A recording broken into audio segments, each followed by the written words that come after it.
Movie की शुरुआत में हमें बताया जाता है कि आज से 2 साल पहले एक अमेरिकन फैमिली ने रॉन्ग टर्न ले लिया था और वो मिलिट्री एरिया सेक्टर 16 में पहुंच गए थे, जहां पर उनके साथ बहुत बुरा होता है क्योंकि नेक्स्ट मॉर्निंग तक उनकी फैमिली के आधे मेंबर मारे जा चुके थे। इसके बाद आर्मी ने वहां पर सर्च एंड डिस्ट्रॉय मिशन शुरू किया। उस फैमिली के साथ हुई पूरी घटना हमने पार्ट 1 में देखी थी और अब कहानी प्रेजेंट टाइम में आती है, जहाँ पर हम सेक्टर 16 को देखते हैं, जिसमें कुछ वैज्ञानिक रिसर्च कर रहे होते हैं और उनकी सिक्योरिटी के लिए सीनियर कर्नल अपने कुछ साथियों के साथ वहां पर मौजूद होता है। ऑपरेशन के दौरान एक साइंटिस्ट किसी दूसरे साइंटिस्ट से कांटेक्ट करने की कोशिश करता है, लेकिन वो माइन के बेस में होता है, जिसकी वजह से उनका कांटेक्ट नहीं हो पाता है। इसलिए वो मिशन के मैनेजर को कॉल करता है। उस समय हम देखते हैं कि उस बेसमेंट में काम कर रहे साइंटिस्ट को किसी ने बेरमी से मार दिया है। मैनेजर से भी कोई रिप्लाई नहीं मिलने के कारण वो साइंटिस्ट वहाँ से जाने लगता है। तब उसे एक म्यूटेंट दिखता है जो किसी मरे हुए सांप को खा रहा था। वो उस वैज्ञानिक को वहाँ से चले जाने के लिए कहता है, लेकिन वो उसकी बात को समझता।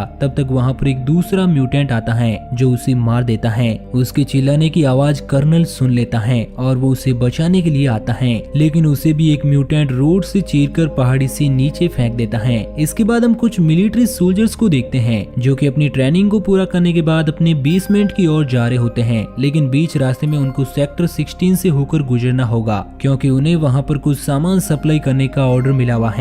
लेकिन जब वो सभी वहाँ पर पहुँचते हैं तो उन्हें वहाँ पर कोई नहीं मिलता और इसकी खबर देने के लिए वो अपने बीच से कांटेक्ट करने की कोशिश करते हैं, मगर वहाँ पर सिग्नल बहुत ज्यादा वीक होता है, जिसकी वजह से उनका कांटेक्ट नहीं हो पाता। तभी उन्हें पहाड़ी पर कुछ चमकदार रोशनी दिखती है, जिसे देखकर उनका कैप्टन सॉर्ज कहता है कि शायद वहाँ पर किसी को हमारी मदद की जरूरत है। इसलिए वो अपने फौजियों के साथ उस पहाड़ी की ओर निकल जाता है और 2 सोल्जर वहीं पर रुकते हैं, जिनका नाम नेपोलियन और एम्बर होता है। जब सभी सोल्जर्स आगे जा रहे होते हैं तभी अचानक से एक सैनिक माइन के एक गड्ढे में गिरने लगता है, मगर तभी उसे दूसरे सैनिक बचा लेते हैं, लेकिन उसकी वजह से उसका पैर फ्रैक्चर हो जाता है और इसलिए कैप्टन सॉर्ज उसे वापस कैंप जाने के लिए कहता है। दूसरी ओर जब नेपोलियन हल्का हो रहा था तो अचानक से टॉयलेट से एक हाथ बाहर आता है, जिसे देखकर वो डर जाता है और चिल्लाते हुए बाहर आकर एम्बर को बताता है। जब वो अंदर जाकर देखते हैं तो वहाँ पर एक घायल आदमी होता है, जिसे देखकर वो दोनों काफी ज्यादा डर जाते हैं। वो घायल आदमी उस कैंप पर चल रहे मिशन का एक डॉक्टर था, जिसे उन म्यूटेंट ने पूरी तरह से घायल करके मरने के लिए फेंक दिया था। उसकी हालत बहुत ही ज्यादा खराब होती है। वो एम्बर को सिर्फ इतना ही कहता है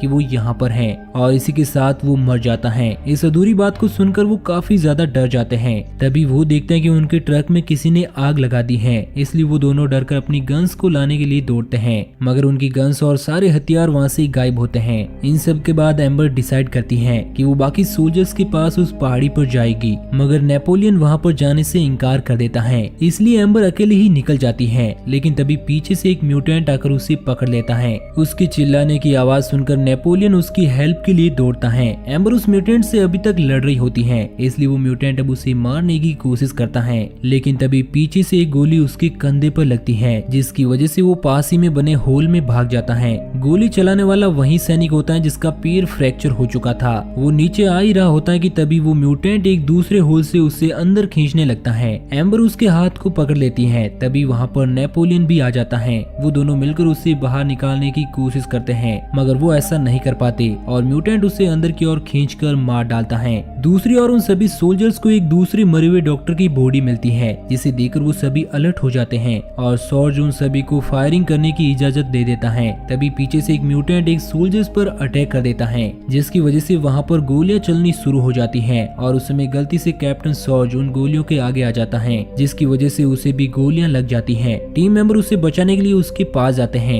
मगर वो मर चुका था। उसी समय एम्बर और नेपोलियन भी वहाँ पर पहुँच जाते हैं और अपने साथ हुई घटना के बारे में बताते हैं, जिसे सुनकर सभी लोग समझ जाते हैं कि हम बहुत बड़ी मुश्किल में फंस चुके हैं और उनके पास मदद बुलाने का कोई भी जरिया नहीं है, इसलिए उन सभी को खुद ही यहाँ से जिंदा निकलने के लिए लड़ना होगा। वो सभी सॉर्ज की डेड बॉडी को वापस कैंप पर ले जाने का डिसीजन लेते हैं। इसके लिए उन्हें डेड बॉडी को किसी के साथ रस्सी से लटक कर नीचे भेजना होगा और इस काम के लिए एक सोल्जर मान जाता है, जिसकी गोली से सॉर्ज मरा था। वो उसे रस्सी की सहायता से नीचे भेजते हैं और बाकी लोग उस रस्सी को पकड़ कर रखते हैं, लेकिन अचानक से रस्सी टूट जाती है और वो सोल्जर भी मारा जाता है। उस समय वो नोटिस करते हैं कि रस्सी टूटी नहीं बल्कि उसे काटा गया था। इसका मतलब वो म्यूटेंट अब उन्हें एक एक करके मारना चाहते हैं। काफी सोच विचार कर वो लोग पहाड़ी से नीचे उतरना शुरू करते हैं। तब आगे जाकर उन्हें कर्नल मिलता है, जो कि बहुत ज्यादा घायल घायल होता है। वो लोग कर्नल से बाहर निकलने का रास्ता पूछते हैं। तब कर्नल उन्हें बताता है कि तुम्हें इस जगह से बाहर निकलने के लिए माइंस में से होकर जाना पड़ेगा, मगर तुम उन म्यूटेंट से बच नहीं पाओगे क्योंकि वो तुम्हें जहाँ पर देखेंगे वहीं पर मारने की कोशिश करेंगे। लेकिन लड़कियों को वो नहीं मारते क्योंकि वो उन्हें ब्रीस्ट फीडिंग के लिए यूज करते हैं। ये सुनकर नेपोलियन उससे गुस्से में पूछता है कि तो फिर हम उन लोगों से कैसे बच सकते हैं। तब कर्नल सिर्फ एक ही वर्ड कहता है, सिंपल। ये कहकर वो अपने आप को गोली मार लेता है। अगले सीन में हम एम्बर और मिसी को देखते हैं जो दोनों अकेली बैठी हुई होती हैं क्योंकि ये म्यूटेंट के लिए बनाया गया एक जाल होता है। उन दोनों को अकेला देखकर एक म्यूटेंट उनकी ओर आता है, मगर उसी वक्त सभी सोल्जर मिलकर उसे गोलियों से भून देते हैं। उस दौरान मिसी उन सब से थोड़ी दूर होती है, इसलिए एक म्यूटेंट उसे पकड़ लेता है। उसके चिल्लाने की आवाज सुनकर सभी लोग माइन की ओर भागते हैं। अब जब सभी लोग माइन के अंदर जाने वाले होते हैं तब एक सोल्जर अंदर चलने से मना कर देता है और वापस चला जाता है, मगर कुछ ही देर बाद उसे एक म्यूटेंट मार देता है। दूसरी ओर जब वो लोग माइन के काफी अंदर चले जाते हैं तो एम्बर और नेपोलियन एक गड्ढे में गिरकर किसी हिडन जगह पर चले जाते हैं। बाकी लोग उन्हें ढूंढने की काफी कोशिश करते हैं। उसी दौरान एक म्यूटेंट एम्बर को पकड़ लेता है, लेकिन इस बार नेपोलियन एक बड़ी सी पत्थर से उसका सर कुचल देता है जिससे वो मारा जाता है। और उसी वक्त एक और म्यूटेंट वहाँ पर आ जाता है जो कि अंधा होता है। एम्बर और नेपोलियन उससे बचने की कोशिश में एक अंडरग्राउंड रूम में गिर जाते हैं जहाँ पर उन्हें हेंसिल नाम का एक म्यूटेंट मिलता है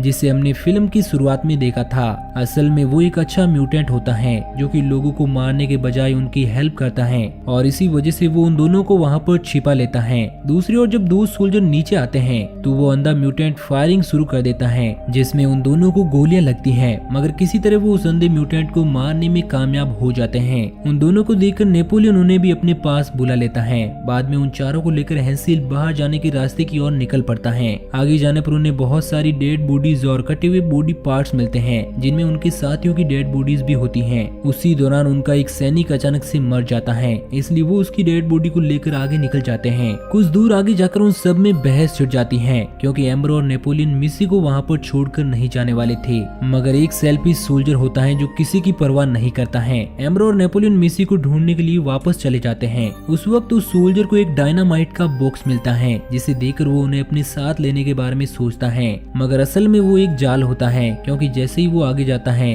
तभी उससे कनेक्टेड एक वायर से ट्रिगर दब जाता है जिससे एक ब्लास्ट के साथ वो मर जाता है। नेपोलियन और एम्बर जब मिसी को ढूंढ रहे थे तब एक म्यूटेंट उन पर अटैक कर देता है, मगर वो उसे मारकर आगे बढ़ जाते हैं। आगे जाने पर उन्हें मिसी बंधी हुई मिलती है। वो उसे खोलकर वहाँ से निकलने वाले होते हैं कि एक हेड नाम का म्यूटेंट उन सब पर अटैक कर देता है, मगर एम्बर और नेपोलियन उसे किसी तरह मुश्किल से मार देते हैं और वो तीनों वहाँ से बाहर निकल जाते हैं, मगर अभी भी कोई जिंदा होता है जो उन सभी को देख रहा था। और इसी के साथ ये मूवी यहीं पर एंड हो जाती है। तो दोस्तों, अगर आपको इस मूवी की कहानी पसंद आई हो तो हमारे चैनल को सब्सक्राइब जरूर करना ताकि आपको इसी तरह की एंटरटेनिंग कहानियों का डेली डोज मिलता रहे। बाकी मैं मिलूंगा आपसे किसी नई दिन नई कहानी के साथ, तब तक के लिए गुड बाय।